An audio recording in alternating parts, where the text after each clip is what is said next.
ورحمة الله وبركاته.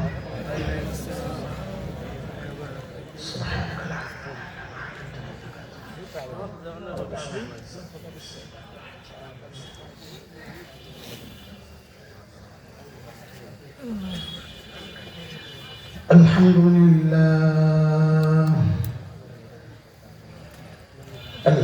لله وكفى وسلام على عباده الذين اصطفى.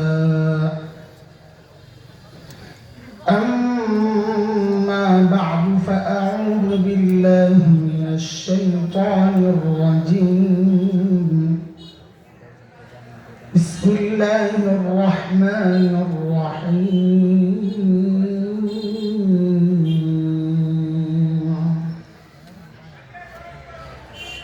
ونضع الموازين القسط ليوم القيامة فلا تظلم نفس شيئا وإن كان مثقال حبة من خردل أتينا بها وكفى بنا حاسبين.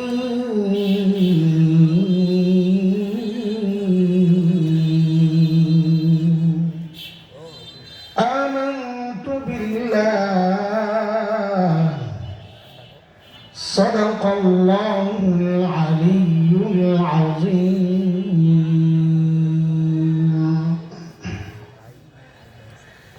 জামিয়া ইসলামিয়া ইমদাদুল উলুম ভাগ্নিবাড়ি মাদ্রাসার বুখারী শরীফের শেষ সবক প্রদান উপলক্ষে আয়োজিত আজকের এই বার্ষিক ওয়াজ মাহফিলের মুহতারাম সভাপতি,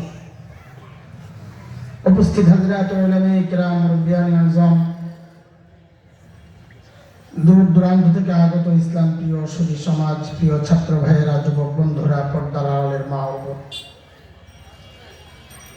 আল্লাহ সুবহানাহু ওয়া তাআলার অশেষ মেহেরবানি, করুণা, দয়া যে মহান মালিক লাখো কোটি মানুষ থেকে বাছাই করে দিন এই মাহফিলে আমাকে আপনাকে আসা বসা কিছু কথা বলা ও শোনার তৌফিক দান করেছেন, সেজন্য মহান রবের শুকরিয়া আদায় করি। জবান খুলে, প্রাণ খুলে কালিমাতুশ শুকর উচ্চারণ করি, আলহামদুলিল্লাহ। আমি তো আজকে অনেক জ্যামে বসছি। গাড়ির জ্যাম ছিল শুরুতে, আর এখন হলো ওনাদের যে শিডিউলের জ্যামে বসছি। বাকি আমার একটা আক্ষেপ আছে, বলবো। এই ভাগ্নিবাড়িওয়ালারা মাহফিলের জন্য যে টিকিট সিস্টেম করছে এটা ঠিক করে নাই। যে প্যান্ডেলে ঢুকতে হলে টিকিট কাটতে হয়, এটা ঠিক করছে বলেন? আপনারা কথা বলেন না? আপনারা টিকিট কেটে আসেন নাই? টিকিট সিস্টেম নাই? আল্লাহ, আমি তো মনে করছি যে বাইরে যারা দাঁড়ায় রয়েছে তারা টিকিট পায় না, ওদের দাঁড়ায় রয়েছে। ও টিকিট ছাড়াই দাঁড়ায় রয়েছে। হায় আল্লাহ, তাই তো আমি কি মনে করবো? আচ্ছা ঠিক আছে, তাইলে আইসা করেন। টিকিট কাটা না থাকলে বাইরে কেন দাঁড়িয়েছেন ঠান্ডার মধ্যে? ভিতরে তো ঠান্ডা কম লাগে। বুখারী শরীফের শেষ হাদিসের দর্শ দিলেন সময়ের অন্যতম শ্রেষ্ঠ মুহাদ্দিস, হাজারো আলিমের উস্তাদ শেখুল হাদিস আল্লামা আব্দুল কুদ্দুস হাফিজাহুল্লাহ। আপনারা লক্ষ্য করেছেন শুরু থেকে যারা ছিলেন, ইমাম বুখারী রাহমাতুল্লাহি আলাইহি শেষ হাদিসটা বলার সময় কোরআনের একটা আয়াতের অংশ বিশেষ দিয়ে দলিল দিয়েছেন। তার যে দাবিটা ছিল, এই দাবির সপক্ষে একটা প্রমাণ এনেছেন একটা আয়াত দিয়ে। সূরাতুল আম্বিয়ার সেই আয়াতটা আমি আপনাদের সামনে তিলাওয়াত করেছি। এই আয়াতকে সামনে রেখে অল্প কিছু কথা আমি পেশ করতে চাই। সময় খুব কম নিব আমি, যেহেতু আর অনেক বড়রা আছেন ইনশাআল্লাহ কথা বলবেন। আগে আয়াতটা একটু তর্জমা শুনি, তারপর আমরা ভেতরে ঢুকবো ইনশাআল্লাহ। আল্লাহ তাআলা বলেন, কিয়ামতের দিন আমি ইনসাফ দেওয়ার জন্য দাড়িপাল্লা বার করব। আমার আদালতে এমন ইনসাফ হবে যেখানে কারোর উপর বিন্দু মাত্র জুলুম হবে না। বিন্দু মাত্র মানি আল্লাহ নিজেই যেন ব্যাখ্যা দিচ্ছেন, কেউ যদি একটা সরিষা দানা পরিমাণ কিছু করে, ভালো কাজ হোক গুনার কাজ হোক, হিসাবের জন্য আমি এটা দাঁড়ি পাল্লায় উঠায় দিই। এই কাজের জন্য আল্লাহ একাই যথেষ্ট, কারো সহযোগিতার দরকার নাই, এটাও অর্থ হতে পারে, অথবা হিসাবের জন্য এই প্রক্রিয়াটাই যথেষ্ট হতে পারে। এ হচ্ছে আয়াতের মোটামুটি তর্জমা। এই আয়াতকে সামনে রেখে মুফাসসিরিন ইকরাম হাসরের মাঠে মানুষের শ্রেণী করেছেন চারটা, মূলত পাঁচটা, আমরা চারটা নিয়ে কথা বলবো। এই একটু আমার সাথে কথা বলা লাগবে। কয় শ্রেণী? চার শ্রেণী। চার। আমরা জবাব দিব কয়টা? চারটা। এই আমার সাথে কিছু সময় একটু কথা বলবেন, তো আমার জন্য সুবিধা হবে। আমি দুর্বল মানুষ, তো আমি একা চলতে পারি না, একটু সঙ্গ দেওয়া লাগবে আমাকে, ঠিক আছে ইনশাআল্লাহ? ইনশাআল্লাহ। বলেন, হাসরের মাঠে মানুষের শ্রেণী হবে কয়টা? চারটা। এই যে চার শ্রেণী বের করা কোনো জটিল বিষয় না, একটা সরল সূত্র আমি আপনাদেরকে শিখাইয়া দিই, আপনারাও বের করতে পারবেন। আচ্ছা বলেন তো, দাড়ি পাল্লায় পাল্লা থাকে কয়টা? দুইটা। ধরেন আপনি কি মাপবেন? চাল বা ধান মাপবেন, এক পাল্লায় পাথর রাখছেন, আরেক পাল্লায় ধান রাখেন নাই, মাপা যাবে? কেন যাবে না? আমি একটা জবাব শিখাই দিচ্ছি। ওই জবাবটাই বয়ানের শেষ পর্যন্ত আমি জিজ্ঞেস করবো কেন কেন কেন, তো ওইটাই বলবেন। কেন মাপা যাবে না? বলেন যে পাল্লা একটা খালি। ঠিক। বলেন, আবার বলেন, আবার বলেন। এই যে আমি বললাম পাল্লা একটা খালি, পরবর্তীতে জিজ্ঞেস করলে দেখবেন অনেক পাওয়া যাবে যারা বলবেন পাল্লা খালি। আমি পাল্লা খালি বলছি? কি বলছি? তা আবার জিজ্ঞেস করি, এক পাল্লায় পাথর রাখছি, আরেক পাল্লায় ধান দেই নাই, মাপা যাবে? কেন যাবে না? পাল্লা একটা খালি। আচ্ছা যদি আর উল্টা হয়, ধরেন এক পাল্লায় ধান রাখছি, আরেক পাল্লায় পাথর দেই নাই, মাপা যাবে? কেন যাবে না? হাসরের মাঠে আল্লাহর আদালতে এমন কিছু মানুষ উঠবে যাদের নেকির পাল্লায় নেকি তো আছে, কিন্তু গুনার পাল্লায় গুনাহ নাই একটা। আচ্ছা আপনারা বলেন তো, তাদের আমল মাপা যাবে? কেন যাবে না? পাল্লা একটা খালি। মাশাআল্লাহ। এই তাদের ব্যাপারে আল্লাহর সিদ্ধান্ত, তারা বিনা হিসাবে জান্নাতে যাবে। বিনা হিসাবে কেন? হিসাব কেন হবে না বলেন তো? পাল্লা একটা খালি। আপনারা বুঝেন না এই কথা? জবাব দিয়ে। আরেকটা শ্রেণী আসবে ঠিক তার উল্টা, যাদের গুনার পাল্লায় গুনাহ তো আছে, নেকির পাল্লায় নেকি নাই একটাও। বলেন তো তাদের আমল মাপা যাবে? কেন যাবে না? পাল্লা একটা খালি। তাদের ব্যাপারে আল্লাহর সিদ্ধান্ত, ফালা নুকিমু লাহুম ইয়াওমাল কিয়ামাতি ওয়াজনা, আমি তাদের আমল মাপবো না, তাদেরকে বিনা হিসাবে জাহান্নামে পাঠায় দেব। বিনা হিসাবে কেন? হিসাব কেন হবে না বলেন তো? পাল্লা একটা খালি।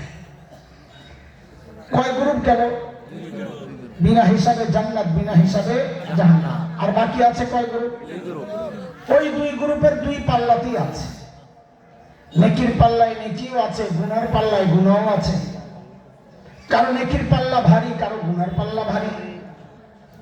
তাদের ব্যাপারে আল্লাহর কি সিদ্ধান্ত? আল্লাহ সূরা আল কারিআর মধ্যে নিজেই বলেন, ফাআম্মা মান সাকুলাত মাওয়াজিনুহু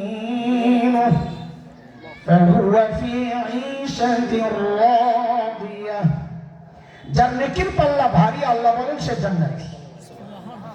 وأما من خفت موازينه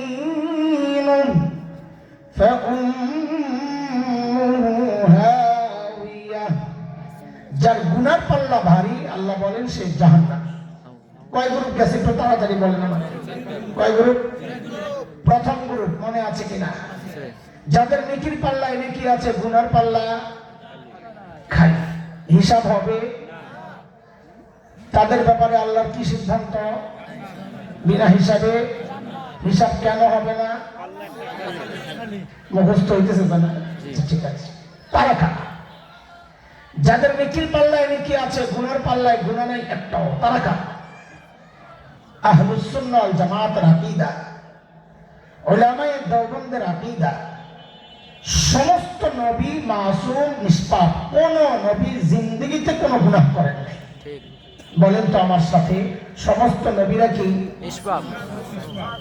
আমাদের এই মাসুম না, নিষ্পাপ, নিষ্পাপ। আমরা এই মাসুম নিষ্পাপ, আলহামদুলিল্লাহ, আল্লাহ কবুল করুন, আমিন। আপনাদের তো মুহতামিম সাহেব, আমরা তো ছোট ভাই, জন্য নাম বলে ফেলছি, আবার মাইন্ড করেন না।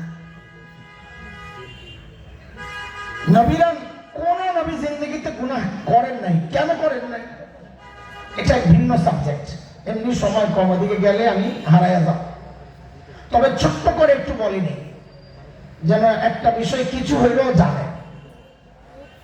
নবীরা গুনাহ কেন করেন নাই, এর অনেক কারণের মধ্যে একটা মৌলিক কারণ হচ্ছে সমস্ত নবীকে আল্লাহ তাআলা নিজেই গুনাহ থেকে বাঁচায় রাখছেন।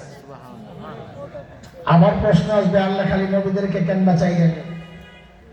এর জবাবও বোঝা যায় সূরা হজের একটা আয়াত থেকে। 17 নম্বর পারার শেষ পৃষ্ঠায় আসছে আয়াতটা। আল্লাহ বলেন, আল্লাহু ইয়াসতাফি মিনাল মালাইকাতি রুসুলান ওয়া মিনান নাস। আল্লাহ বলেন সমস্ত রাসূলকে আমি আল্লাহ নির্বাচন করছি। নবী রাসূল কার নির্বাচন? আল্লাহর নির্বাচন। কোন রাজা বাদশার নির্বাচন? এখন কোন নবী রাসূল যদি গুনাহ করেন, তো আল্লাহর নির্বাচনটাই প্রশ্নবিদ্ধ হয়ে যায়। আমাদেরকে গুনাহ থেকে বাঁচাতে কাদেরকে নবী রাসূল বানায়া পাঠাইলেন? তারা নিজেরাই তো গুনাহ করে। আল্লাহর নির্বাচন যেন প্রশ্নবিদ্ধ না হয়, এই জন্য আল্লাহ তাআলা নিজেই সমস্ত নবীকে গুনাহ থেকে বাঁচায় রাখছে। বুঝে আসছে কথা? বুঝে আসছে কথা?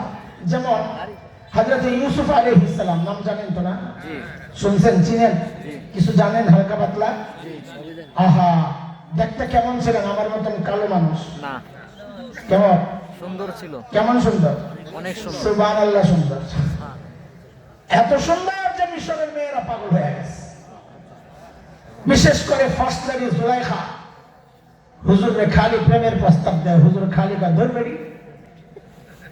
কিন্তু একদিন তো মহিলা নিয়ে আটকাইছে একেবারে অন্দর মহলে, দরজাগুলা বাহির দিয়ে লাগাই দিয়ে চলে গেছে কাজের মেয়েরা। সাইয়েদনা ইউসুফ বুঝে গেছেন আমি তো ফেসে গেছি। তখন তিনি কি করেছেন? পুরো গল্পটা আসছে কোরআন আল কারীমের সূরা ইউসুফ 23, 24, 25, 26, 27 এই আয়াতগুলো পড়বেন, তাফসীর। দারুণ গল্প। আল্লাহ বলেন, وراودته التي هو في بيتها عن نفسه وغلقت الأبواب وقالت هيت لك قال معاذ الله إنه ربي أحسن مثواي إنه لا يفلح الظالمون।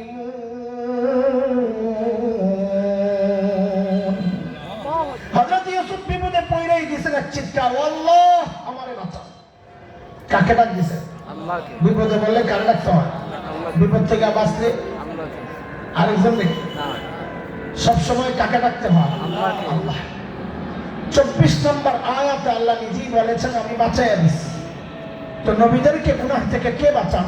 আল্লাহ। বলেন একটু, আল্লাহ। আল্লাহ।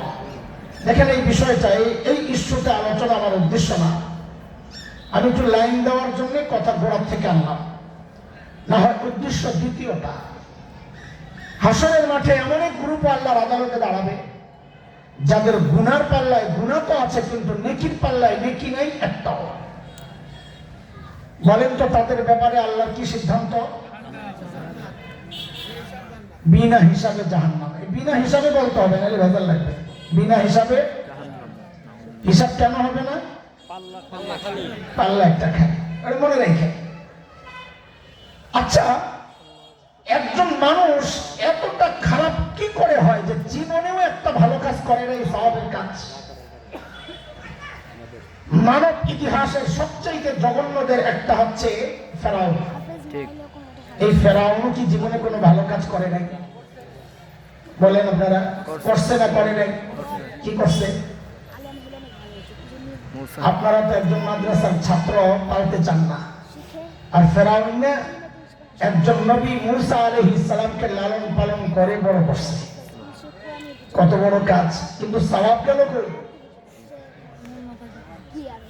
আল্লাহর আদালতে সওয়াব পাওয়ার জন্য ঈমান শর্ত।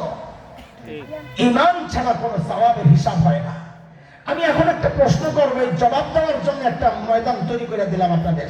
এবার আপনারাই বলেন, গুনার পাল্লায় গুনাহ আছে, নেকির পাল্লায় নেকি নাই, একটাও তারা কারা? কাফের। বলেন সবাই। আপনারা বুঝেন নাই কথা? বুঝতেছেন কথা? বুঝেন নাই? ভাই বুখারীর দর্শ হয়েছে তো আমার বয়ান ওই দর্শের আন্দাজই হয়, মানে ক্লাসের মতো করে। খেয়াল করেন, কাফের আপনারা বললেন। এই সহজ বিষয়টা বোঝানোর জন্য আমি এত পেঁচাল ভাবতেছি না, এটা তো আপনারাও জানেন। কাফেরদের আমল নাই, কিচ্ছু নাই, যাবে না জাহান্নামে। আজকে আমি এই কাফেরদেরকে নিয়ে কিছু কথা বলার জন্য এখানে বসি নাই। আজকে আপনাদের সামনে এমন একটা শ্রেণীকে আনতে চাই যারা আমার আপনার মতো মুসলমান নাম ধারণ করে, যাদের মৃত্যুর পর জানাজা হয়, কুলখানিও হয়, মৃত্যু বার্ষিকীও হয়, বার্ষিকীও হয়, কিন্তু শরীয়তের মানদণ্ডে ওদেরকে যাচাই করলে বোঝা যায় এরাও বিনা হিসাবে জাহান্নামে যাবে। এরা কারা? সূরা বাকারায় আল্লাহ এদের সম্পর্কে বলেন, ومن يرتد منكم عن دينه فيمت وهو كافر فأولئك حبطت أعمالهم في الدنيا والآخرة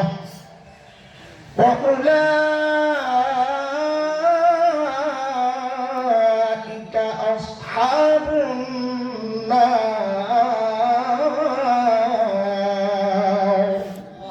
هم فيها خالدون।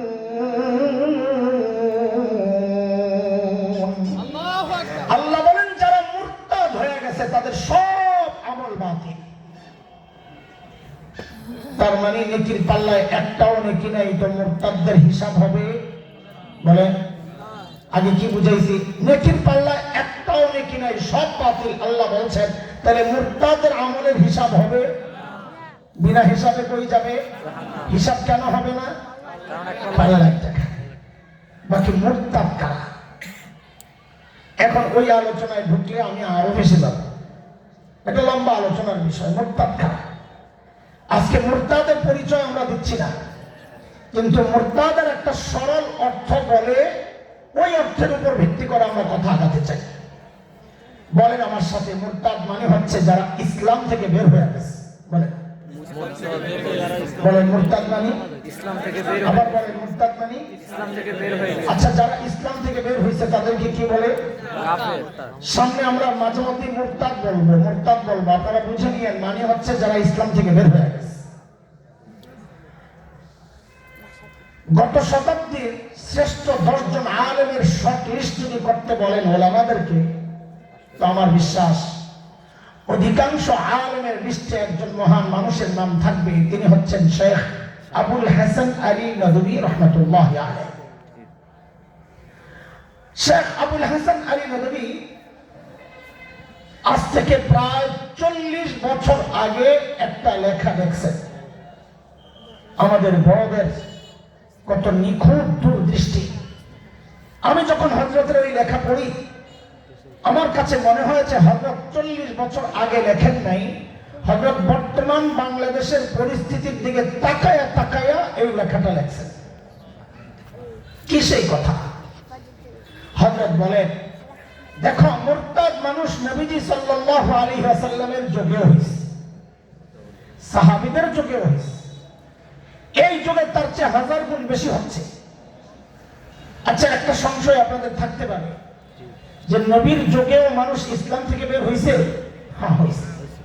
আমি একটা ছোট্ট করে প্রমাণ দিই, তারপরে মক্কা বিজয়ের দিন নবীজি সাল্লাল্লাহু আলাইহি ওয়াসাল্লাম মক্কায় ঢুকে সাধারণ ক্ষমা ঘোষণা করলেন, লা তাসরিবা আলাইকুমুল ইয়াওম, আজকে কোনো প্রতিশোধ নাই। তিনটা অপশন দিয়েছেন, মান দাখালাল মসজিদাল হারাম ফাহুয়া আমিন, যে মসজিদে হারামে গিয়ে আশ্রয় নিবে সে নিরাপদ, তাকে কিচ্ছু বলবো না। মান দাখালা দারা আবি সুফিয়ান ফাহুয়া আমিন, যে আবু সুফিয়ানের ঘরে গিয়ে আশ্রয় নিবে তাকে কিচ্ছু বলবো না। মান আগলাকা বাবাহু ফাহুয়া আমিন, যে নিজের ঘরে দরজা লাগায়া বসে থাকবে, অস্ত্র বের করবে না, তাকেও কিচ্ছু বলবো না। সবাইকে মাফ করে দিলাম।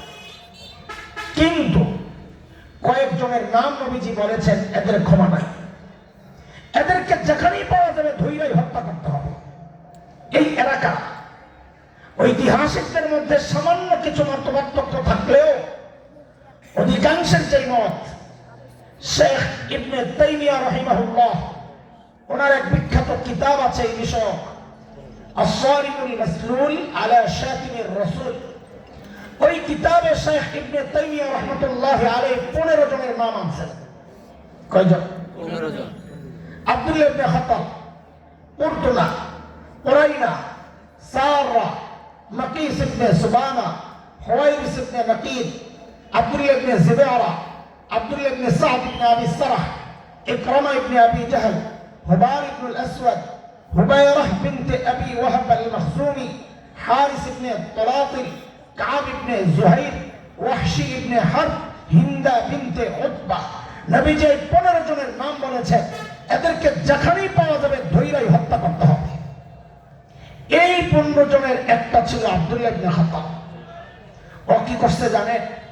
সবাই তো নানান দিকে ছড়ায় ছিটায় লুকাইছে। হযরত ইকরামা ইয়ামানের দিকে পালাইছেন, পরবর্তীতে আসছেন, আল্লাহ নবী মাফ করছেন। কিন্তু এই আব্দুল্লাহ ইবনে খাত্তাব যায় কি করছে জানেন? কাবার গিলাফের নিচে যায় ঢুকছে। কেন তুই জানোস না মুসলমান সর্বপ্রথম কাবার কাছেই তো যাবে না? কই যাবে? কাবার কাছেই তো যাবে। ও কি বোকা? ও বোকা না, ও বাপ্পা। ওরে বাপ্পা। ও কোন বাপ্পা? ওরে বাট্টা। ওরে বাপ্পা। ও মনে করছে কি জানে, মুসলমান কাবাকে ভালোবাসে, কাবাকে সম্মান করে, আমি যদি কাবার গিলাফ দিয়া নিজের জড়াই, আমারে ছেড়ে দিবে, কিচ্ছু বলবে না। মুসলমানদের আবেগ দিয়া মুসলমানদেরকে ধোঁকা দিতে চাইছে। যেই ধোঁকাটা এখন কিছু কিছু রাজনীতিবিদ আমাদেরকে দেয়। সারা জিন্দেগি ইসলামের বিরুদ্ধে, কোরআনের বিরুদ্ধে, খেলাফত ব্যবস্থার বিরুদ্ধে প্রকাশ্যে বলে ফেলে শরিয়া আইন চাই না। কিন্তু আল্লাহর বান্দারা নির্বাচন আসলে আসতে দেখি চেহারা পাল্টায়া যায়।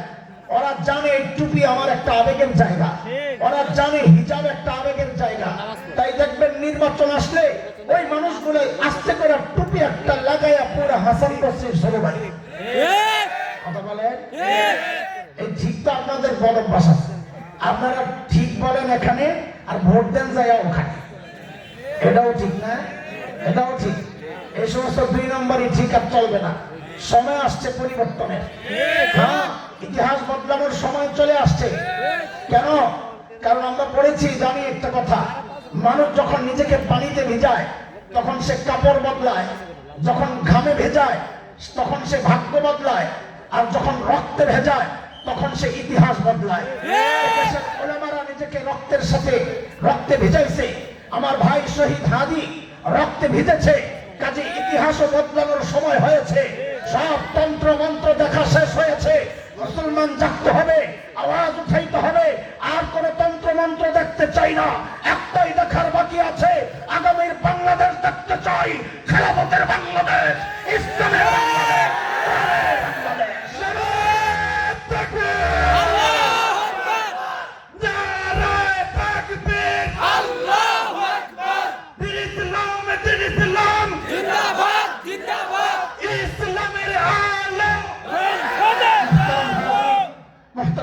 কথা শুনেন, ওই আব্দুল্লাহ ইবনে খাত্তাব জায়গা লুকাইছে কোথায়? কাবার গিলাফের ভেতরে। মনে আছে তো?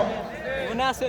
হযরত আলী দেখছেন নিচে দিয়া পাও দেখা যায়, খোলা তরবারি নিয়ে দিছেন একদম।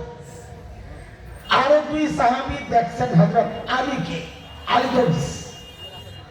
কেন দৌড় দিছে বুঝেন নাই, কিন্তু এটা বুঝছেন নিশ্চয়ই আলী খামাখা দৌড় দেয় না, কাস্টমার একটা পাইছে। ওনারাও হযরত আলীর সাথে দৌড় বসতেন।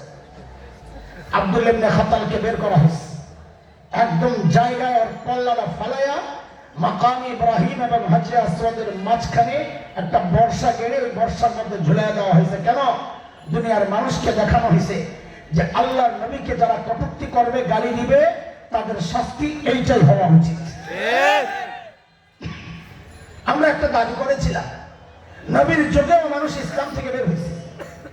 ওই দাবির সপক্ষে দলিল হিসাবে এই কথাটা আনছি যে এই আব্দুল্লাহ ইবনে খাত্তাবের ইতিহাস থেকে পাওয়া যায় সে নবী আলাইহিস সালামের সময় মদিনাতে মুসলমান হয়েছিল।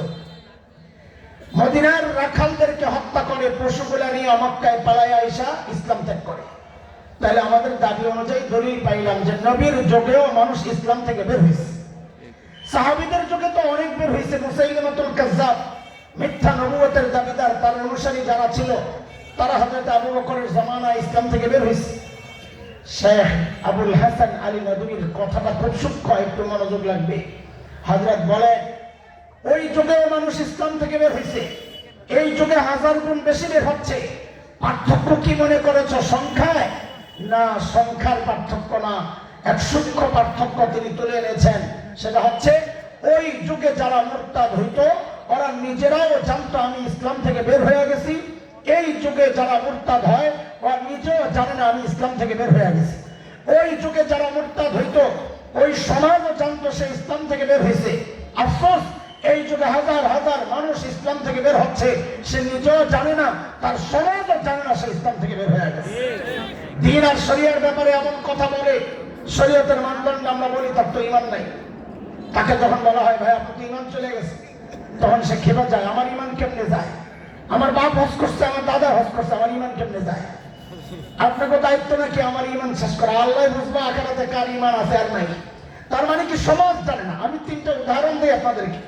সমাজ জানে না ইসলাম থেকে বের হয়েছে। 2013 শাহবাগের গণজাগরণ মঞ্চের কথা মনে আছে? ওই সময়ে কিছু নাস্তিক ব্লগার কুলাঙ্গা আমাদের প্রিয় নবীজি সাল্লাল্লাহু আলাইহি ওয়াসাল্লামের বিরুদ্ধে এমন সব কুৎসিত লেখালেখি করছিল, জঘন্য লেখালেখি। সারা বাংলাদেশের দলমত নির্বিশেষে সব তৌহিদি জনতা আল্লামা আহমদ শফি নওয়ারাল্লাহু মারকাদার নেতৃত্বে জেগে উঠেছিল। জারি ফলাফল হচ্ছে শাপলা চত্বরের সেই ট্র্যাজেডি।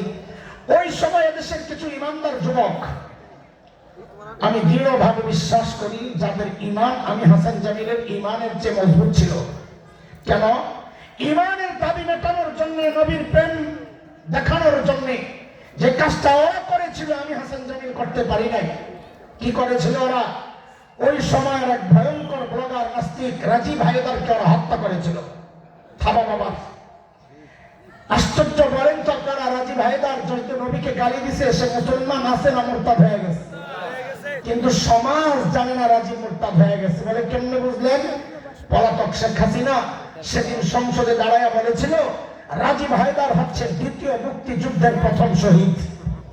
আরে আল্লাহর নবীকে যে গালি দিছে সে তো মুসলমানই না, শহীদ হইবে কোত্থেকা? বরং এদেরকে, এই সমস্ত জঘন্য অপরাধীদেরকে যারা শহীদ মনে করে, আমরা তো তাদের ঈমান নিয়ে আমাদের সন্দেহ আছে। এই কথা সে কেন বলেছে? সমাজ জানে না সে ইসলাম থেকে বের হয়ে গেছে। জানাজা হইল শাহবাগে, কাফেরের কিসের জানাজা? কেন করলো? সমাজ জানে না সে ইসলাম থেকে বের হয়েছে, ওই জন্য বসছে। আমরা জানি আপনারা আমাদেরকে একটা খোঁচা দিবেন, হুজুর আপনাদের দোষ আছে, আপনার মতো কেউ যায় তো জানাজাটা পড়াইছে, আপনারা না পড়াইলে তার জানাজা হইতো না। ভাই, আমার ওই ভাইটাকে জোরপূর্বক ওখানে নেওয়া হয়েছে। ওরা ওদের ক্ষমতার দাপট দেখাইছে, মাওলানাও মাওলানার ক্ষমতার দাপট দেখাইয়া ওযু ছাড়া নামাজ পড়াইয়া দিছে। ওযু সহ পড়ায় বেড়ার ঈমান শেষ করবে নাকি? পরদিন পত্রিকায় আসছে তাকবীর দিছে 3টা।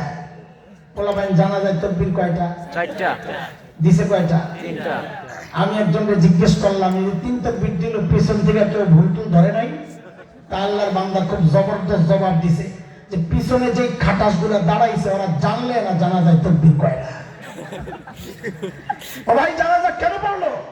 সমাজ জানে না রাজীব হায়দার ইসলাম থেকে বের হয়ে গেছে। বাংলাদেশে গত 1 মাস 1.5 মাসে অনেক বড় বড় ইস্যু আমাদের সামনে আসছে। এক ইস্যু দিয়ে আরেক ইস্যু হয়। বাংলাদেশের অবস্থা, এক ইস্যু আরেক ইস্যুরে চাপা দেয়, তো ওই আগের ইস্যু কি হয়ে যায়? টিস্যু হয়ে যায়, টিস্যু হয়ে যায়। সাম্প্রতিককালের কাছাকাছি আলোড়িত ইস্যু হচ্ছে বেগম জিয়ার দুনিয়া থেকে বিদায় নেওয়া। এর আগের ইস্যু ছিল তারেক জিয়ার দেশে আসা। তার আগের ইস্যু ছিল আমাদের কলিজার টুকরা ভাই শহীদ ওসমান শরীফ হাদির শাহাদাত।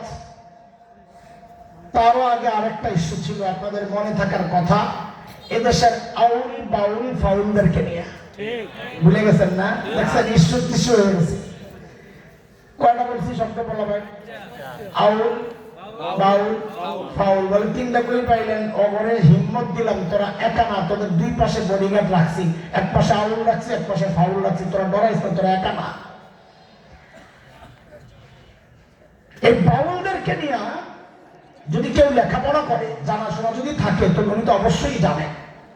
আমি পড়ছি আমার মহল্লা, আমার বাড়ির বাসার কয়েক বাসার পরে ধানমন্ডি 1 নম্বরে এক প্রসিদ্ধ নাস্তিক ছিল বাংলাদেশের, আহমদ শরীফ, যার বিরুদ্ধে দেশের ওলামারা আন্দোলন করেছিল। এই আহমদ শরীফের একটা বই আছে বাউলদেরকে নিয়ে লেখা, বাউল তত্ত্ব। আমি মনে করি মুসলমান হওয়ার দরকার নাই, কোন সুস্থ মস্তিষ্কের কেউ যদি এই বাউল তত্ত্বটাই পড়ে, তো থুতু মারবে যে একজন মানুষের রুচি এত নোংরা কি করে হয়। বাউল এটা আলাদা ধর্ম, ইসলামের সাথে ধর্মের কোনো সম্পর্ক নাই।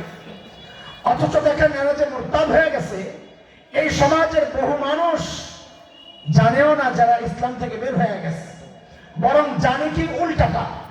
এই সমাজের বহু মানুষ মনে করে বাউলরা শুধু মুসলমান না, হাই লেভেলের আধ্যাত্মিক মুসলমান।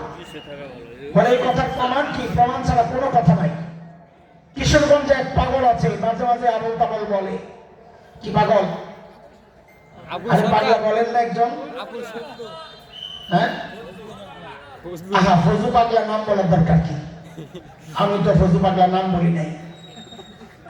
আমি বলছিলাম ফজু, আমি তো নাম বলি নাই। আপনারা ফজু পাগলা একজন এইভাবে পাগল বলবেন, দরকার কি প্রকাশ্যে বলা ফজু পাগলা? পাগলামি করুক না, ফজু পাগলা বললেন না। তার নাম তো সুন্দর, ফজলুর রহমান। আল্লাহ ওরে হেদায়েত দেন। ও কি বলছে জানেন কদিন আগে? যে এই যে আবুল সরকারকে নিয়ে প্রতিবাদ হলো, কারণটা কি? ও বলে কি জানেন? আবুল সরকারের বক্তব্য বুঝার মতো জ্ঞান এই মোল্লাদের নাই। তার মানে হচ্ছে আমাদের যে দাবিটা, কেউ কেউ মনে করে বাউলরা শুধু মুসলমান না, আধ্যাত্মিক মুসলমান, হাই লেভেলের, এই দাবির সপক্ষে প্রমাণ পাইছেন। ওরা শুধু আপনাদের চেয়ে সেরা মুসলমান মনে করে না, ওই ফজলুরা ওলামাদের চেয়ে সেরা মুসলমান মনে করে এই আবুলদেরকে। অথচ তার যে বক্তব্য কুফরি বক্তব্য, সে আমার আল্লাহকে নিয়ে যে কটূক্তি করেছে, ঈমান কেমনে থাকে? যেই সূরাতুন নাস দিয়ে আমরা আমাদের নিজেদের নিরাপত্তা নিশ্চিত করি, সেই সূরাতুন নাসকে নিয়ে যে জঘন্য কথাগুলো বলেছে, সে মুসলমান কি করে থাকে? অথচ সমাজ জানে না সে ইসলাম থেকে বের হয়ে গেছে। দেখেন এই কথাই শেষ না। যখন আবুল সরকারের এই বক্তব্যগুলো নিয়ে তাওহীদ জনতা প্রতিবাদে ফুঁসে উঠল, তখন সরকার আমাদেরকে বুঝ দেওয়ার জন্য আবুল সরকারকে গ্রেফতার করল। এর প্রতিবাদে আবার বাউলরা মাঠে নেমেছে। এর প্রতিবাদে আবার তাওহীদ জনতা যখন মাঠে নেমেছে, তখন কিছু উত্তম মাধ্যম দিয়ে ওদেরকে নিয়ে পানিতে ফেলাইছিল। দেখছেন না দৃশ্য? আল্লাহ। আচ্ছা, তখন আমরা দেখেছি এদেশের কিছু টেলিভিশন টকশোতে অথবা বিভিন্ন ইউটিউবে বিভিন্ন কন্টেন্ট তৈরি করেছে। কি বলে? যে বাউলদের বিরুদ্ধে এই যে মব সন্ত্রাস, মব জাস্টিস, এটা ঠিক না, এটা দেশের মধ্যে আলাদা রাষ্ট্রের একটা ইঙ্গিত নাকি তারা পাচ্ছে, তালেবানি রাষ্ট্রের নাকি ইঙ্গিত পাচ্ছে। কিছু হইলি তালেবানের গন্ধ পাও তোমরা, গন্ধ শোকা লাগবে না। যদি তালেবানি শাসন বলতে বুঝাও কোরআনী শাসন, তো শুনে রাখো, এই কথা বলতে আমাদের কোনো দ্বিধা নাই। পূর্বে সূর্যের আভা কিছুটা আমরা দেখতে পাচ্ছি, খেলাফতের সূর্য। ইনশাআল্লাহ খুব শিগগির বাংলাদেশে কালিমার পতাকা প্রত্যেকটা রাষ্ট্রীয় ভবনে করবে ইনশাআল্লাহ।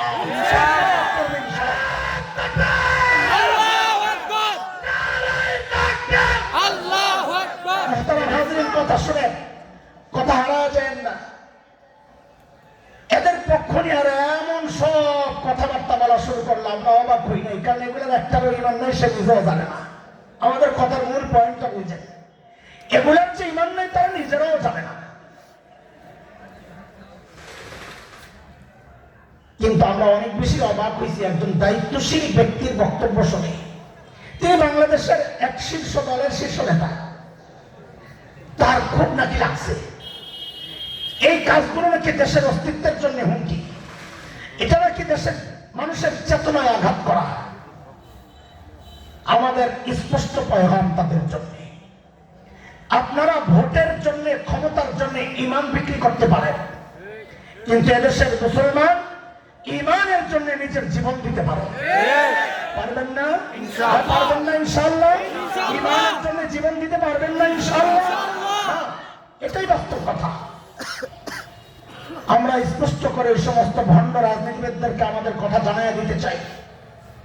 এই সমস্ত নোংরা ইস্যুতে আপনাদের চেতনায় আঘাত লাগতে পারে, কিন্তু আপনারাও শুনে রাখেন, যেই চেতনা আমার স্বাধীনতা সার্বভৌমত্বের বিরুদ্ধে দাঁড়ায়, যেই চেতনা আমার ইমানি চেতনার বিরুদ্ধে দাঁড়ায়, আমার আকীদা বিশ্বাস, আমার দ্বীনি কালচারের বিরুদ্ধে দাঁড়ায়, ওটা আপনাদের চেতনা হইতে পারে। ইমানদাররা ওই চেতনায় থুতু মারে আর লাথি মারে। মুহতারাম হাজরিন, আমাদের কিছু কষ্টের কথা একটু শুনেন আপনারা। ভাই, ইমান বড় দামি জিনিস। আপনি ইমান হারা হচ্ছেন, আপনার নিজেরও খবর নাই, আপনার পরিবারেরও খবর নাই, সমাজেরও খবর নাই। এটা অ্যাভেলেবেল দেখছি আমি। কেন? এখন আরো ভয়ঙ্কর পরিস্থিতি দাঁড়াইছে। কি সেই পরিস্থিতি? আগে তো নাস্তিকতার চর্চা হয়েছে ব্যক্তি পর্যায়ে বা দলগত ভাবে, কিন্তু আমাদের গুনার শাস্তি আমাদের কাঁধে এখন এমন এক সরকার চেপে বসে আছে যাদের পৃষ্ঠপোষকতায় এখন নাস্তিকতার চর্চা হচ্ছে, রাষ্ট্রীয় পৃষ্ঠপোষকতায়। আপনি বলবেন এটা কিভাবে বলেন আপনারা? তো শুনেন আপনারা, ট্রান্সজেন্ডার এটা শুধু ইমান বিধ্বংসী কোনো কালচার না, এটা সমাজ বিধ্বংসী কালচার, বলেন না? এটা যদি কেউ স্বীকৃতি দেয় তার ইমান থাকবে, অথচ রাষ্ট্রীয়ভাবে স্বীকৃতি প্রকাশ্যে দেয় নাই, গোপনে কাম সারতে চাইছিল, ধরা পড়ে গেছে। কোথায়? এই কোথায় বোঝানোর জন্য আমি আরেকটু পেছন থেকে আপনাদেরকে আনতে চাই। বাংলাদেশে 65,500 প্লাস প্রাইমারি স্কুল আছে। কত? 65,500 প্লাস প্রাইমারি স্কুল। এই আমরা তো চার দেয়ালের ভিতরে থাকি, বাইরের খবর টবর বেশি জানি না, অনেকে আমাদের খোঁচা দেয়।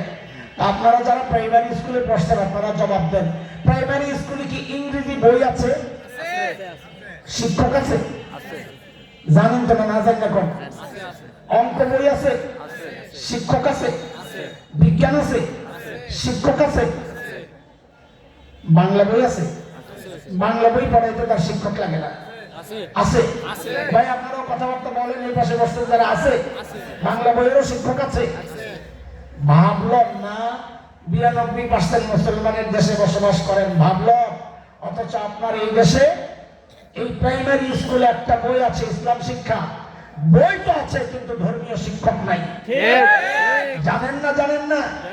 পড়ায় কে? আজকে আব্দুল্লাহ সাহেব, কালকা জ্যোতিষ বসু, শুভজিৎ রায়। আমার সন্তানের দিন পড়ায়, দিনই শিক্ষা দেয় একজন হিন্দু। আপনাদের লজ্জা থাকা দরকার।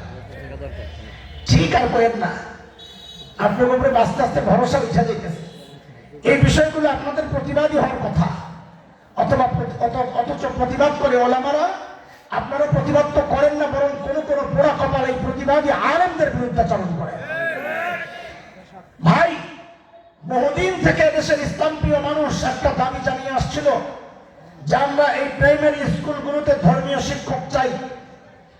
অতীতের সমস্ত সরকার আমাদেরকে বৃদ্ধাঙ্গুলি দেখিয়েছে, কিন্তু ইউনূস সরকার শুধু বৃদ্ধাঙ্গুলি দেখা ক্ষান্ত হয় নাই, তারা আমাদের কপালে জুতা পেটা করার জন্য প্রস্তুতি নিচ্ছিল। কেন? প্রজ্ঞাপন জারি করেছিল যে এই 65,500 প্লাস স্কুলে ধর্মীয় শিক্ষক নয়, একজন করে গান আর ডান্সের শিক্ষক নিয়োগ দেওয়া হবে। এদেশের তৌহিদি জনতা যখন ফুঁসে উঠল প্রতিবাদে, তখন তারা এটাকে স্থগিত করার সিদ্ধান্ত। কিন্তু চোর চুরি করে যাওয়ার সময়, অনেক সময় আলামত রেখে যায় না, পায়জামাটা খুললে পড়ে গেছে, লুঙ্গি ফালায়া দৌড় দিছে, পরে লুঙ্গি বের করে দেখা যায় তো পাশের ঘরের কাশার লুঙ্গি, এরকম ধরা পড়ে না? এই ইউনূস গভর্নমেন্টও এই যে সিদ্ধান্তটা স্থগিত করার পর চলে যে গেছে পেছনে গেছে যে যাওয়ার সময় ওইরকম একটা লুঙ্গি খাইছে, ধরা পড়ে গেছে। কি সেটা জানে? ওই প্রজ্ঞাপনের নিচে ছোট্ট করে একটা ধারায় দেওয়া ছিল এটা, যে এই ৬৫,৫০০ ক্লাস স্কুলে 1% হারে একজন করে ট্রান্সজেন্ডার শিক্ষক নিয়োগ দেওয়া হবে। তার মানে বুঝেছে, ট্রান্সজেন্ডারকে রাষ্ট্রীয়ভাবে ওরা স্বীকৃতি দিয়ে দিল। অবস্থ এটা যদি রাষ্ট্রীয়ভাবে স্বীকৃত হয় আর আপনি আমি যদি মেনে নেই, তো আপনাদের খবর আছে কত লক্ষ কোটি মানুষের ঈমান চলে যাবে, সে নিজেও জানে না আমি বেঈমান হয়ে গেছি। আমাদের কথার গোড়া বুঝতেছেন কোন জায়গায় হামলা? যদি এটা কঠিন মনে হয় আপনাদের, আরেকটা ইস্যুর কথা আপনাদেরকে আমি শোনাই। নারীবাদীরা এখন ক্ষমতায়, এনজিও গুলো সব নারীবাদী, যুবকরা খেলায় খতমরা। বাংলাদেশে নাস্তিকতার চর্চার যতগুলো চোরাই পথ আছে, এই সমস্ত চোরাই পথের মধ্যে একটা অন্যতম চোরাই পথ হচ্ছে নারীবাদ। এই রাস্তায়, গোপন রাস্তা দিয়ে এই নাস্তিকতার চর্চা হয়, আমরা টের পাই না। ওরা বাহিরে বোঝায় নারীর অধিকার, নারীর অধিকার। আসলে নারীর অধিকার ওদের উদ্দেশ্য না, ওদের উদ্দেশ্য হচ্ছে ইসলামের শাশ্বত বিধানকে আঘাত করা। আপনারা কি মনে করেন সমান অধিকার বলতে যে আওয়াজ উঠাইছে নারীবাদীরা, এই সমান অধিকার বলতে আপনারা কি বুঝেছেন? ওরা কি চায়? স্বামী যদি টয়লেটে 10 মিনিট সময় কাটায়, স্ত্রীকেও 10 মিনিট কাটানোর সুযোগ দেওয়া লাগবে, ওরা ওই অধিকার চায় না। কোরআনের এক শাশ্বত বিধান, সূরা নিসা 11 নম্বর আয়াত 4 নম্বর পারা, লিযযাকারি মিসলু হাজ্জিল উনসায়াইন, ছেলে যা পাবে মেয়ে পাবে তার অর্ধেক। শরীয়তের এই বিধানকে আটকানো হচ্ছে ওদের টার্গেট, যে একই বাবার ছেলে, একই বাবার মেয়ে, ছেলে পাবে 2, মেয়ে পাবে 1। এই বৈষম্য আমরা চাই না, আমরা সমান অধিকার চাই। একটু বলেন তো এই বিধানটা কি হাসান জামিলের? না। জোরে বলতে হবে কথা, ইমানের ব্যাপার। এই বিধান কি মামুনুল হক সাহেবের? না। এই বিধান কি হেফাজত ইসলামের? না। এই বিধান কি জামায়াত ইসলামের? এ মুসলমানের সন্তানেরা, ইমানদারেরা একটু চিৎকার করে বলেন তো এই বিধানটা কার? এই বিধান যদি কেউ অস্বীকার করে তার ঈমান থাকবে? অথচ দেখেন গোপনে কত মানুষের ঈমান খাওয়ার কৌশল অবলম্বন তারা করেছে। এটা এমন একটা আওয়াজ উঠানো হচ্ছে সমান অধিকার, সমান অধিকার। সাধারণ মানুষ যাদের ঈমান এত মজবুত না, তাদের দিলের মধ্যে সংশয় তৈরি করে দিচ্ছে। আরে সন্দেহ হইলেও তো ঈমান যাবে, যেহেতু আল্লাহর স্পষ্ট বিধান। বলে সংশয় কোথায় তৈরি করছে? আমাদের কাছে দলিলের প্রমাণের অভাব নাই, সময় কম। আমার এক মুসল্লি, আমি তো মসজিদের জুমার বয়ানে খালি ওয়াজ করি না, ওয়াজ কম করি। আমি বেশিরভাগ সময় আমি ওয়াশ করি। কি করি? ওয়াজ চলে না, কি চলে? আমার বিশ্বাস আমি যাদেরকে ওয়াশ করি তাদের দিল তো পরিষ্কার। ওই রকম এক মুসল্লি আইসা একদিন আমাকে বলে কি জানেন, ওদের থাবাটা, ভয়ঙ্কর থাবাটা কোন পর্যায়ে চলে গেছে দেখেন। মুসল্লি বলে, হুজুর যাই বলেন না কেন, এই বিধানটা আমারও কেমন কেমন জানি লাগে। আমি ওর কথা শেষ করার আগে ওর মুখের দিকে তাকায় বলে দিছি, আপনার ঈমানটা নিয়েও আমার কেমন কেমন জানি লাগে। কেন? এটা আমার কথা না দোস্ত, এটা কোরআনের কথা। সূরা আহজাবের 36 নম্বর আয়াত 22 নম্বর পারার 2য় পৃষ্ঠা আল্লাহ বলেছেন, ওমা কানা লিমুমিনিন ওয়ালা মুমিনাতিন ইযা কাদাল্লাহু ওয়া রাসূলুহু আমরা আন ইয়াকুনা লাহুমুল খিয়ারাতু মিন আমরিহিম। আল্লাহ আল্লাহর রাসূলের কোন বিধান আসার পর কোন কেমন কেমন লাগে বলার সুযোগ নাই, মেনে নেওয়ার নাম হচ্ছে ইসলাম। কথা বুঝে আসছে? আচ্ছা, এরপরেও দেখা যাবে কিছু দুর্বল মানুষের দিলের মধ্যে একটু কেমন কেমন লাগতেও পারে। তো আমাদের দায়িত্ব হচ্ছে, সময়ের আলেম যারা, আমাদের দায়িত্ব হচ্ছে আপনাদের ভেতরের ওই কেমন কেমন দূর করা, বুঝাইয়া দেওয়া যে আমার ইসলাম সত্য দিন, আমার ইসলামের কোন বিধান অযৌক্তিক না। যুক্তি বুঝার মতো ক্ষমতা তোমার নাই, সেটা তোমার সমস্যা। এই যে বিধানটা, এটাও যৌক্তিক বিধান। কেমনে আপনারা একটু বুঝেন। ধরেন আমাদের মাদ্রাসার হুজুর, আমাদের ছোট ভাই মুর্তজা মাসুম ফৈজি মোহতামি সাহেব, হুজুরের এক ছেলে এক মেয়ে, কথার কথা ছোট ছোট। আব্বা নানার বাসায় যাব, নানার বাসায় পাশেই যাও,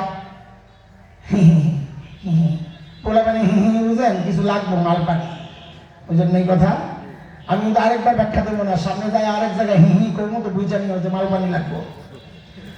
তো আমার ভাই মুর্তজা মেয়ের হাতে দিল 50 টাকা, ছেলের হাতে দিল 100 টাকা। বুঝে আসছে কথা? এই যে মেয়েরে 50 টাকা দিছে, ছেলের 100 টাকা দিছে, পাশের ফ্ল্যাটে থাকে এক নারীবাদী। ওই মহিলা শুই নাই তো হাউকাও শুরু করছে, হুজুররা বড় খারাপ, মেয়েদেরকে ঠকায়, বৈষম্য করে, মেয়েটারে দিল 50, ছেলেটারে দিল 1, মন করতে করতে ফেসবুকে পোস্ট দিয়ে পুরো এলাকা গরম করে দিয়েছে। এই হুজুররা এর দিকে সবাই তো, কিন্তু ভাই যে দিয়াই একটু পরে একটা কথা বলছে, ওইটা আর শোনে না, অথবা শুই নাও না, শোনার ভান করে। কি বলছে? মেয়েরে 50 টাকা দিয়া ছেলের 100 টাকা দিয়েই ছেলেরে বলছে, আব্বা যাওয়ার সময় রিক্সা ভাড়া লাগবে 50 টাকা, আসতে লাগবে 50 টাকা, আব্বু ভাড়াটা তুমি দিয়ে দিও। আচ্ছা এখন বলেন তো, মেয়ের ব্যালেন্স আছে কত? ছেলের ব্যালেন্স আছে কত? 0। তাহলে আসলে ঠকলো কে, ছেলে না মেয়ে? শরীয়তের এই যে বন্টন নীতিটা বাহ্যিক ভাবে দেখলে দেখা যায় ছেলেই ঠকছে, কিন্তু যেহেতু সিদ্ধান্ত আল্লাহ, আমরা এটা বলবো না। আল্লাহই জানেন, এখানে ঠগাঠগির বিষয় না। ওরা চায় কি, ইসলাম দিয়েছে কি, এটা একটু বুঝেন। ওরা চায় সমান বন্টন, আর ইসলাম করেছে ন্যায্য বন্টন। বলে শব্দটা বলেন আমার সাথে।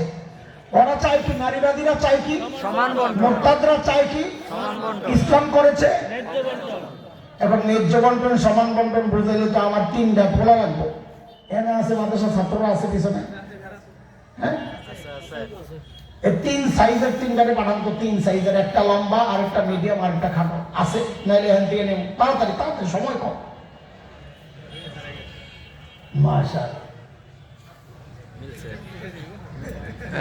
না আপনি মাঝখানে যান। ঠিক আছে, ওদিকে তাকা। এই যে 3টা সাইজ দেখলেন, চোখে আপনাদের যেমনই লাগুক, মাথায় ঢুকান যেন সাইজগুলো এমন। প্রথম জনের যে সাইজ, মাঝখানের জন 2 ইঞ্চি ছোট, মানে 4 আঙ্গুল। শেষ জন আরো 2 ইঞ্চি ছোট। একটা দেয়াল গেছে প্রথম জনের থুতনি বরাবর, তাই নাক চোখ তো উপরে আছে, তাই না? এই দেয়ালটাতে গেছে একদম সোজা, তাহলে দ্বিতীয় জনের চোখ ঢেকে গেছে, তৃতীয় জনের মাথাও ঢেকে গেছে। ঠিক কিনা বুঝছেন নি? এখন দেয়ালের ওই পাশে এমন কিছু হচ্ছে যে 3 জনেরই দেখা দরকার। দেখতেছে কয়জন? একজন, বাকি 2 জন দেখে না। তো পাশের থেকে একজনের মায়া লাগছে, ওনার কাছে 3টা ইট ছিল।